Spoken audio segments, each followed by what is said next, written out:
Hi friends, नमस्कार। आज मैं बुद्धदेव और नालगिरी हाथी कथा सुनाने वाली हूँ। तो आइए सुनते हैं और मेरे चैनल को सब्सक्राइब और वीडियो को लाइक ज़रूर कीजिएगा। तो आइए सुनते हैं। बुद्ध का ममेरा भाई देवदत्त सदा ही बुद्ध को नीचा दिखाने की चेष्टा में लगा रहता था, मगर उसे हमेशा मुंह की ही खानी पड़ती थी।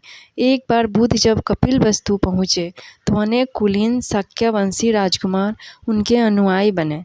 देवदत्त भी उनमें से एक था। कुछ समय पश्चात देवदत्त ने भी कुछ जादुई शक्तियाँ प्राप्त की और एक बार उनका प्रदर्शन मगध के भावी सम्राट अजातशत्रु के समक्ष किया।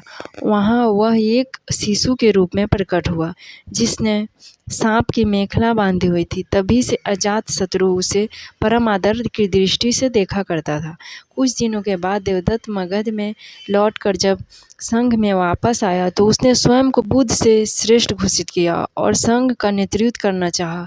भिक्षुओं को बुद्ध से विमुख करने के लिए उसने यह कहा है कि बुद्ध तो बूढ़े हो चुके हैं और सठिया गए हैं, किंतु भिक्षुओं ने जब उसकी कोई बात नहीं सुनी, बुद्ध और संघ दोनों से द्वेष रखने लगा, क्लेश करने लगा। खीन होकर वह फिर वापस मगध पहुंचा और अजातशत्रु को महाराज बिम्बिसार का वध करने के लिए प्रेरित किया, क्योंकि बिम्बिसार बुद्ध और बौद्धों को प्रचुर प्रशय प्रदान करते थे। प्रारंभिक दौर में बिम्बिसार को मरवाने के लिए उसकी योजना सफल नहीं हुई, अतः उसने 16 धनुर्धारियों को बुद्ध को मारने के लिए भेजा, किंतु बुद्ध के व्यक्तित्व से प्रभावित हो सारे उनके ही अनुयायी बन गए। क्रोध में देवदत्त ने तब बुद्ध पर ग्रीककूट पर्वत की चोटी से एक चट्टान लुढ़काया, जिसे पहाड़ से ही उत्पन्न हो 2 बड़े पत्थरों ने रास्ते में ही रोक दिया। देवदत्त के क्रोध की सीमा नहीं रही। उसने एक दिन मगध के राज के अस्तबल में जाकर एक विशाल हाथी नालगिरी को भांग पिलाकर कुछ बुद्ध के आगमन के मार्ग में भेज दिया।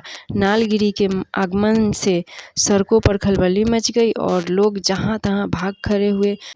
तभी बुद्ध भी वहाँ से गुजरे।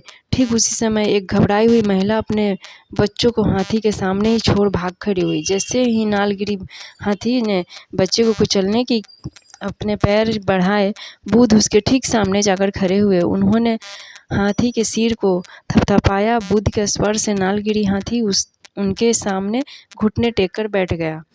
नालगिरी हाथी की इस घटना से देवदत्त मगध में बहुत अप्रिय हुआ और उसे तत्काल ही नगर छोड़कर भागना पड़ा। Thank you.